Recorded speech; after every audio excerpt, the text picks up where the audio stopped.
Okay, so let's start this. I have a monster task and you have all the right to dip in and dip out, but I'm basically making two videos at once now. The first one is going to be a commentary on Arendt, and my second one is going to be a commentary on Rousseau. So the first one on Arendt, what I'm gonna do is basically talk a little bit about my methodology that I've been using for my first two semesters.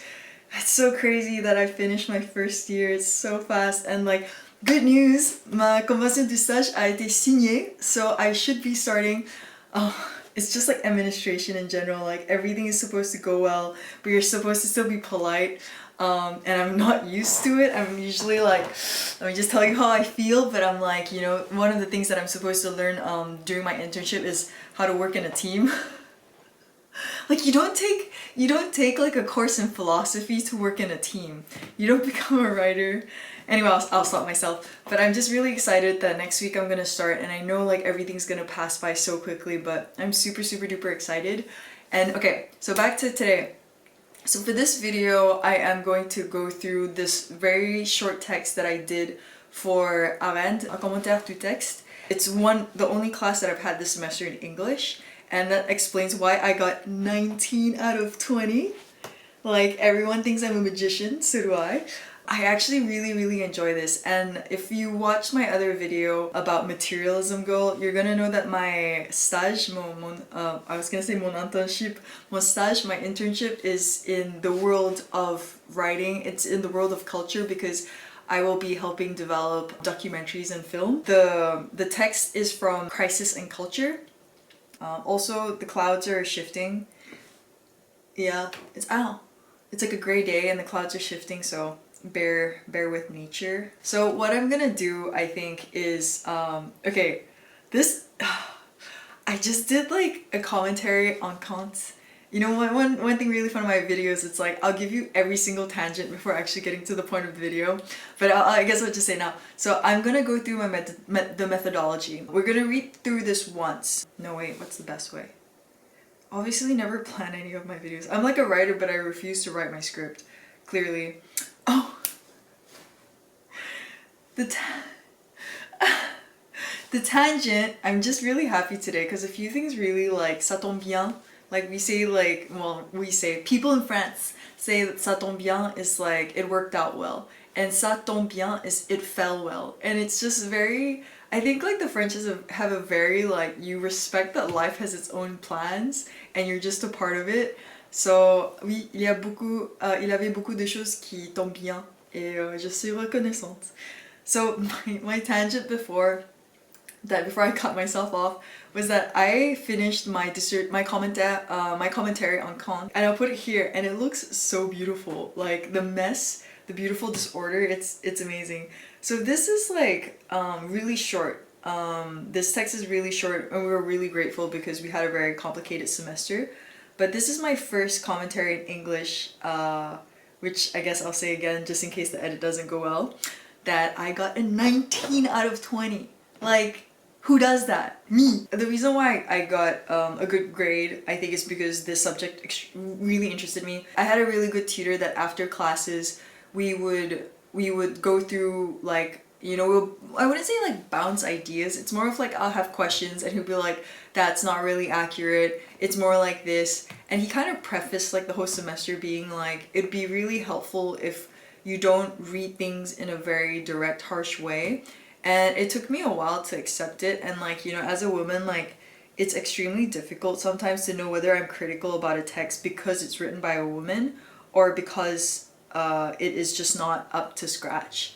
And like, you know, I there's a lot of women authors that I really like, but I just did like this other commentary on A Room of Her Own by Virginia Woolf, and I made the same commentary about how in the end, like, her reverting to fiction, Shakespeare's sister, is kind of like a disservice to like the capacity of women. But it's just really, I hate the word complicated, but to just long story short, it was just the argument of like, you know, if women have to be, if like, why do we relegate like our potential accomplishments just to fiction? although I do think like a lot starts with representation. That's why, like, you know, as a model and actor before, it really meant a lot to me to represent Asian women who are strong and determined. But it's gonna be another video of why, like, I actually wanted to be a writer, because I didn't want to say I didn't want to project any more stereotypes that didn't align with what I wanted to represent in the world. So in saying that, like, I was really critical in saying that I do not align with the fact that it's really that women can only reach their full potential in fiction, because the thing is that then that's not really, we're not dealing with life as it is in front of us. But she just said that, like, you know, there are many artists, male artists, who have exhibitions all the time, but that, like, they're not even that great, and women have to be super duper exceptional to break the mold. And I think, like, yeah, I mean, of course it's unfortunate. Who hates equality? If you do, like, leave. But I do think, like, you know, we have to deal with what's in front of us, and we can't hide behind fiction, in hopes that in some way, with this ideal reality, that women will flourish, is where I'm going to end that point. So yeah, I found it really difficult at first to access Arendt and, like, her way of thinking, because it never really seemed that she defined anything clearly. But I listened to this one podcast that said that, like, Hannah Arendt defines two things at once, and what she usually does is always has, like, two things at one time, because in Occidental philosophy, in my opinion, it's really about opposition. It's really about, you know, illusion as in opposition to reality, truth against false. If you go into La Racine, like the epistemology of the word, you're gonna, like, realize that there's no, like, a lot of words don't really have one-to-one equations in terms of, like, parallel opposites, equal opposites. Like, there was this one thing that I read about, like, veracité, so, like, speaking truthfully, and it was just like, you know, if we went to the Latin roots, it's like, to speak the truth is to speak something in conformity to reality, but there's no real, like, equivalent for speaking the non-truth in non-accordance to reality, and it's much more about, like, dissimulating reality. So it's a completely different action, and it's not its parallel opposite. So getting into this text at some point, so my methodology is to read through the text once, and after that, like, the second time through, you see, like, those circles. It's like me being like, okay, key points.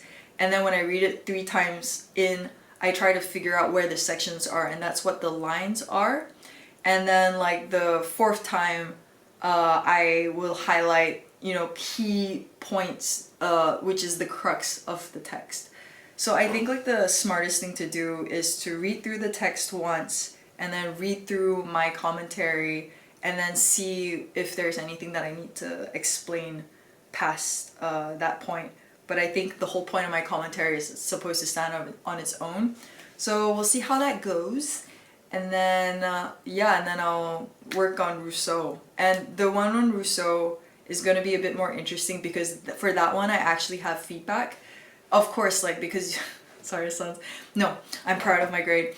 Of course, like, getting a 19 out of 20, it's just kind of, like, impossible to get 20 out of 20. I mean, I've just not heard of anyone yet, but I'm sure someone's got 20 out of 20 before. But getting 19 out of 20, it's not really a huge margin for error, but I just didn't get notes for it. But for Rousseau, which I'll be going through after this video, what I'll do is just mention my tutor's feedback as we go along. So yeah, let's just finally begin. So, commentaire philosophique de 3 pages maximum. So, like, he only wants 3 pages. At the end, he's just to give us, like, a way to get in. He says, pour l'élaboration du commentaire philosophique, vous pouvez considérer les pistes suivantes. To elaborate on this philosophical commentary, you could consider this following piste ways in. Quelle est la distinction avancée par Arendt ici, et quelles conséquences en découlant?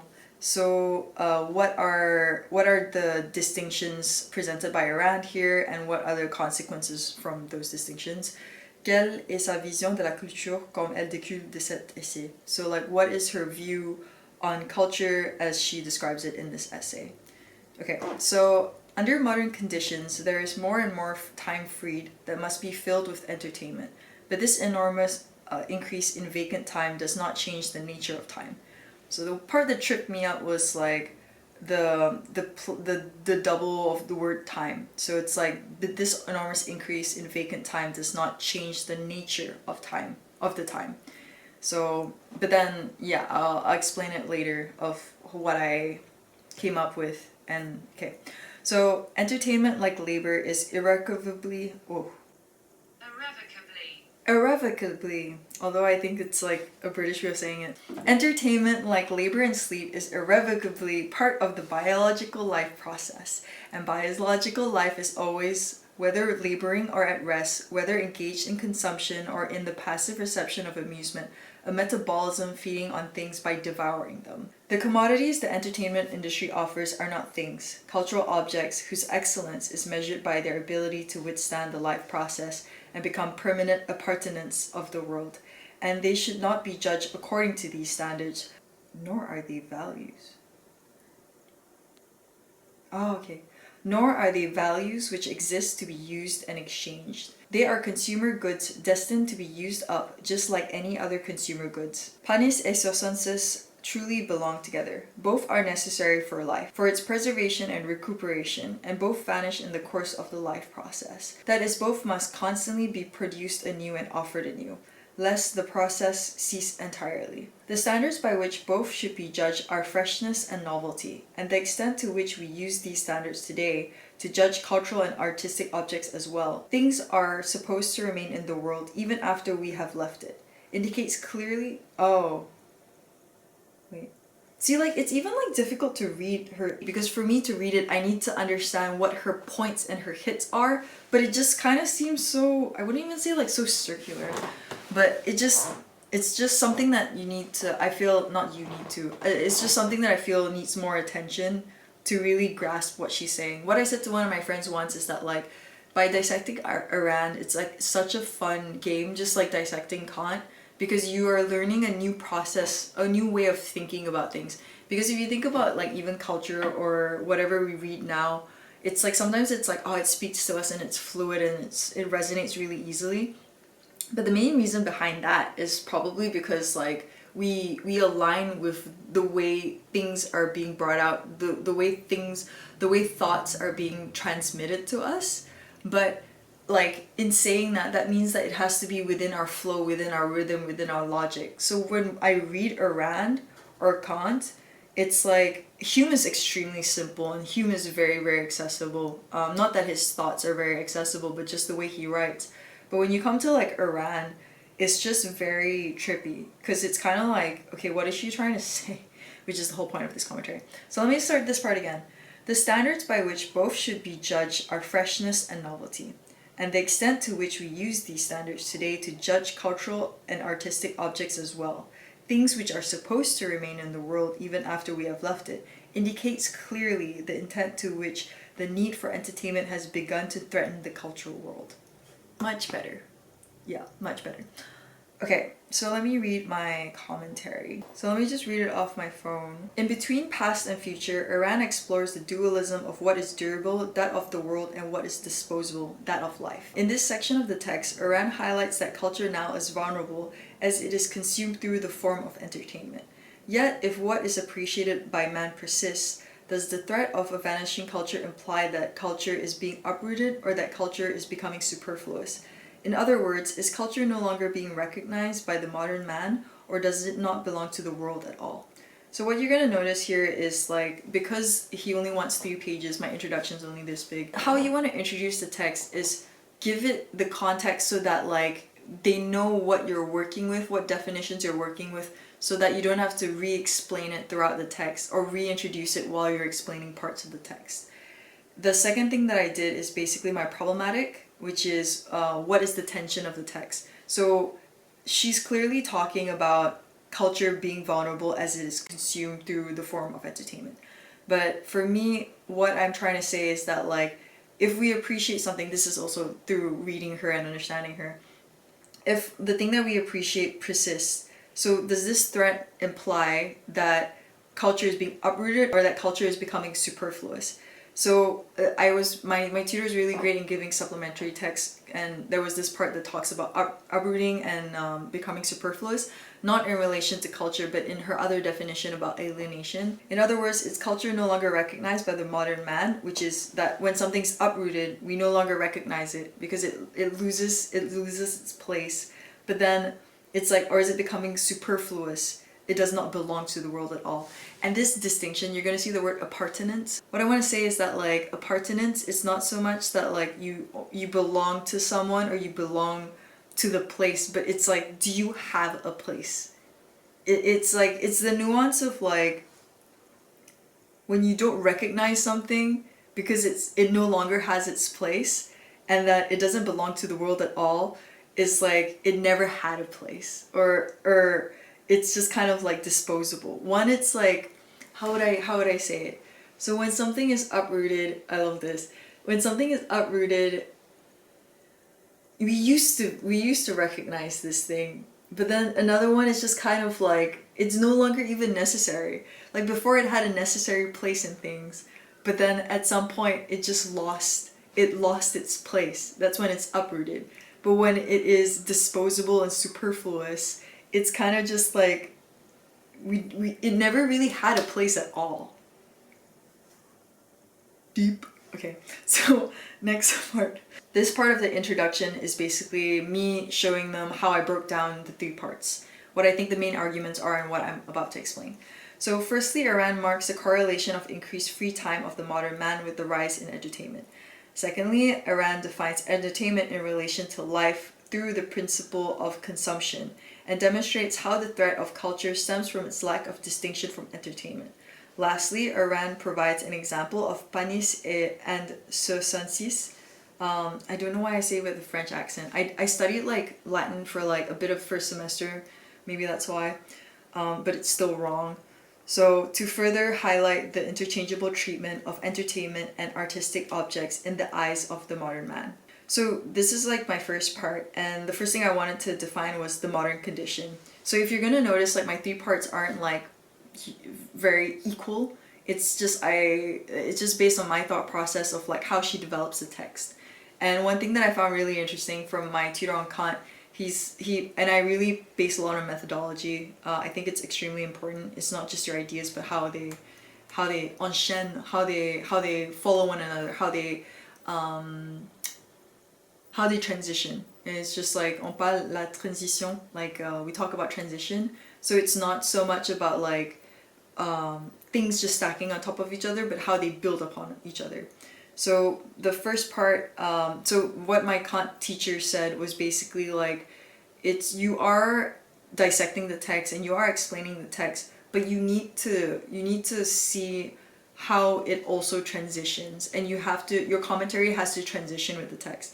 He didn't go this much into depth about it. It was just much more about like you're missing the transitions, which is basically like you're missing how they're building one on top of each other, which I thought was a very fundamental shift in my thinking.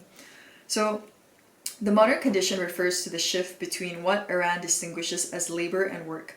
Labor is the activity that corresponds to the vital necessities of man, where everything that is produced is immediately consumed. So think of food. Think of food. Think of food. In this way, labor is an endless repetition of the same activity. Or you can think about like cleaning your house or making your bed. I don't make my bed because I'm like, I'm gonna mess it up every night. I'm not gonna make it. Okay, yeah. Work, on the other hand, is an activity that aims to achieve a certain end and a state of permanence. So it's something with a goal in mind, something that isn't, so like writing a paper, although you can say writing a paper is, a goal in mind. Like passing your B2 Delft test. Plug for my series. So you're doing something with a goal in mind, and it's not something, I'm not going to repeat the B2 Delft exam. Hopefully, for no reason.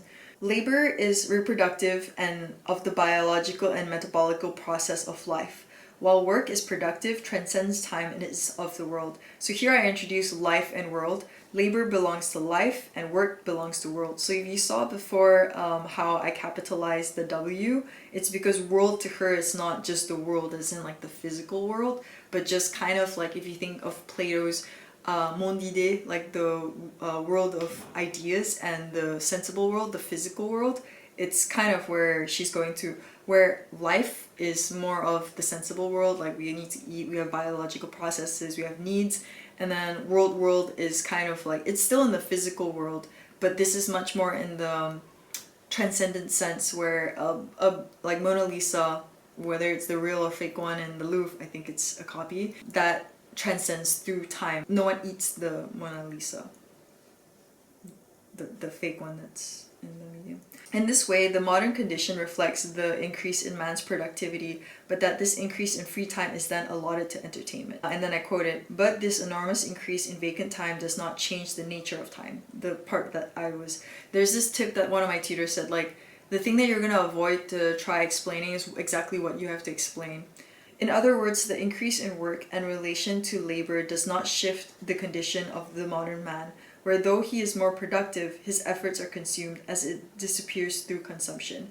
So basically, yeah, there's more work than labor, in terms of like, we have a washing machine to help us with washing our clothes, we have a vacuum cleaner to make it quicker to clean up messes, or we can hire someone to do it so that we have more time to do productive activities, like scrolling through Instagram. I kid, I don't. But this productivity, our activity that is actually more productive and less of the biological process. Can you go away? So I missed this entire part after swatting that fly because I read consumption and then I jumped to the second half of my second part. So this is the beginning of my second part, which is the definition of entertainment. So Arendt defines entertainment in relation to life through the principle of consumption. Entertainment, like labor and sleep, is irrevocably part of the biological process. Engaged in consumption, a metabolism feeding on things by devouring them. So we're gonna see what things really mean in terms of Arendt's definition. But yeah, I hope you enjoyed the little view, and let's get back to my living room. Hi, it's gonna add the part that I missed because I was distracted at the park. So what I just said was basically that Arendt distinguishes entertainment by putting it next to life, the metabolic life, and not the transcendent world.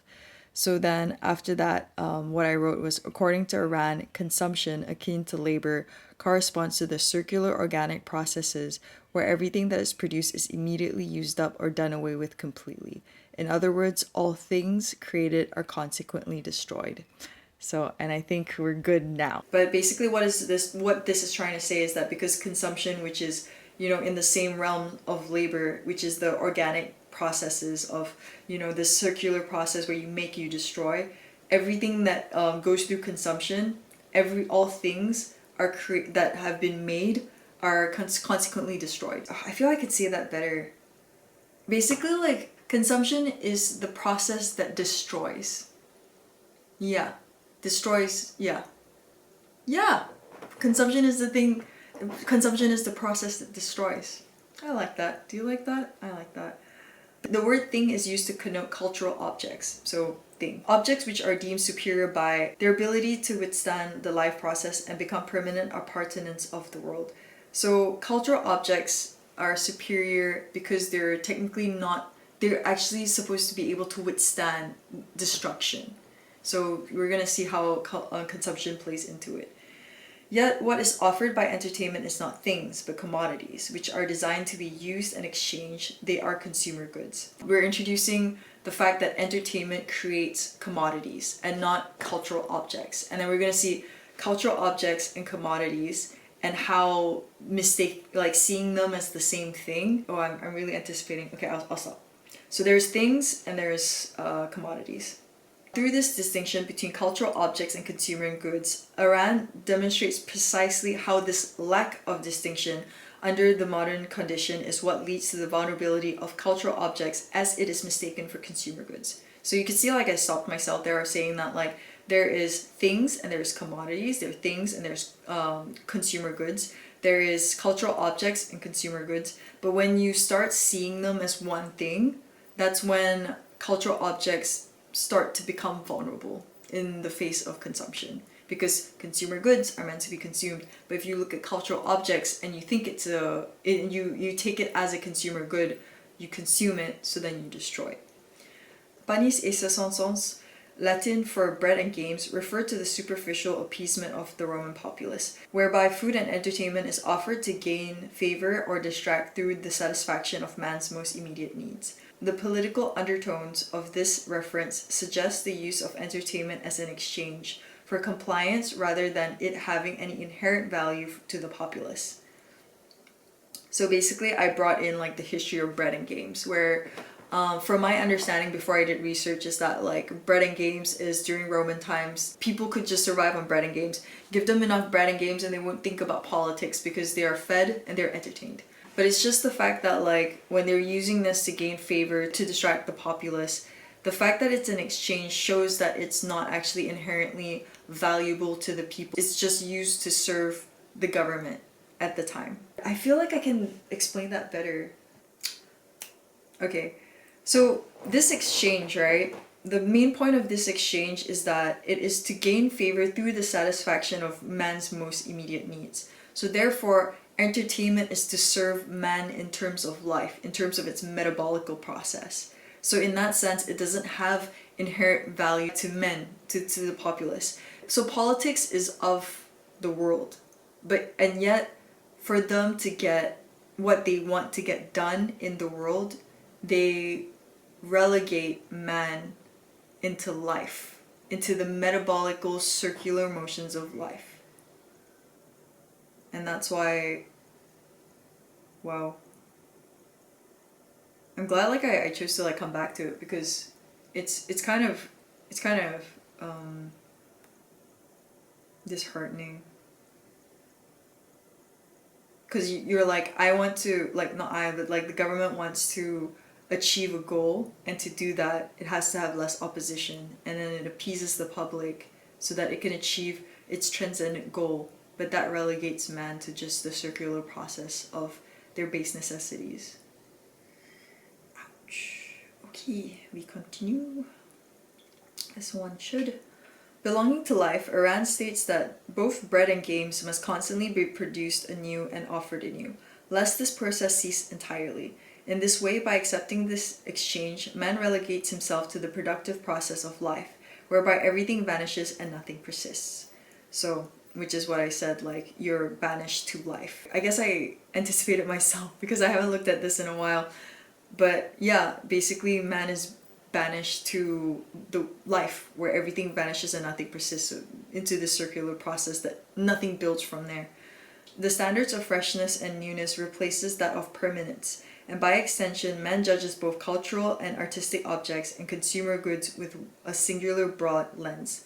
So the fact that like this one standard of what's fresh and what's new replaces the standard that we would take for a thing, a cultural object of permanence, that is what makes us see both of them in one way. So now we're seeing both a work of art in a museum and like a new series on Netflix with the same criteria of like its value being based on its value to us. It's also really tricky to use the word value for Arendt, because technically art should not have a value. In terms of like, it should just be there for itself and to be appreciated but not meant to be used. But for the sake of simplicity, we'll just say that like we judge both of them by the scansion of freshness and newness instead of permanence. So then when we look at art, we're like, is it fresh? Is it new? No. Okay, like it has, I judge it as inherently, I hate using the word value. What can I use? I feel like when I actually take a bit more time, I come across something more interesting. When I look at a work of art and it's not new and fresh, I lose interest in it, and therefore I do not feel the need to preserve it, and that's how it disappears. Always take the time to think, people. As a result, cultural objects without any immediate necessity or appeal are no longer seen as enduring but ornamental. In other words, culture to the modern man is superfluous and therefore disposable.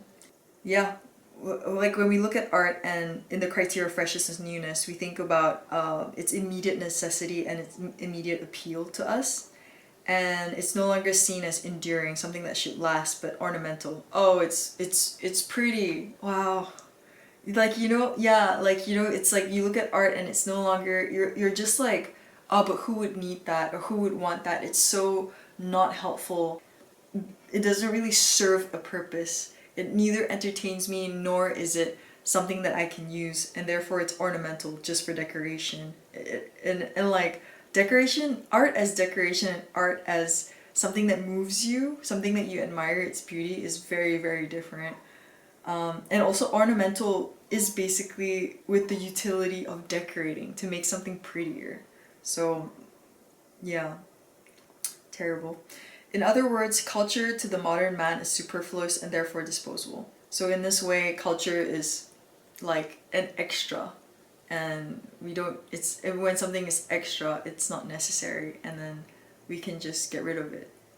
Okay, so this is my conclusion, which is answering my problematic based on how I read the text. So this isn't what the author tried to do, but this is my conclusion for the problematic that I posed. So what is clear is that the threat on culture stems from the lack of refinement in the judgment of modern man. Their lack in ability to distinguish between immediate use and permanent value. Yet what remains in question is whether or not our inability to recognize this difference changes the value of culture in relation to our modern condition. The first part I said, basically the reason why culture is vulnerable is because we can't distinguish immediate use and permanent value. That we judge in the same way cultural objects and consumer goods. And that is what creates vulnerability for culture through entertainment, by mixing up the product of entertainment and cultural objects. So then I conclude my own question, but I don't really answer it. But it's basically, my question is whether or not we can or can't recognize the difference. Will that actually change? I wish I didn't use the word value because, you know, I mentioned this, but would it change the status of culture? Like in terms of importance, in terms of something that we would want to keep, something that we want to preserve and maintain, and to something that we want to transcend over generations. So even if we can see the difference, considering our actual conditions, would it actually change the status of culture? So in other words, let's just say for some reason we are more refined and we are able to actually tell the difference. We are able to distinguish between a cultural object, a work of art, and a Netflix series. Would that actually change how important culture is to us, considering this is the modern time? That like, even if we could see something and we want something to project over time, considering that we're not bigger than our zeitgeist, we're not bigger than whatever our society chooses to privilege, whatever our society chooses to bring to the forefront, even if we could tell the difference, even if we could tell the difference between a cultural object, a work of art, and a consumer good, would that actually make a difference in our modern condition, in our zeitgeist? Right now, we have different priorities, and that is clearly not art and culture. You know, there's this quote in this book on capitalism where it basically just said that like, if, you know, capitalism is a game, and if you play, you might win or you might lose, but if you don't play, you definitely lose. So I hope this was helpful, and I'll see you for Rousseau.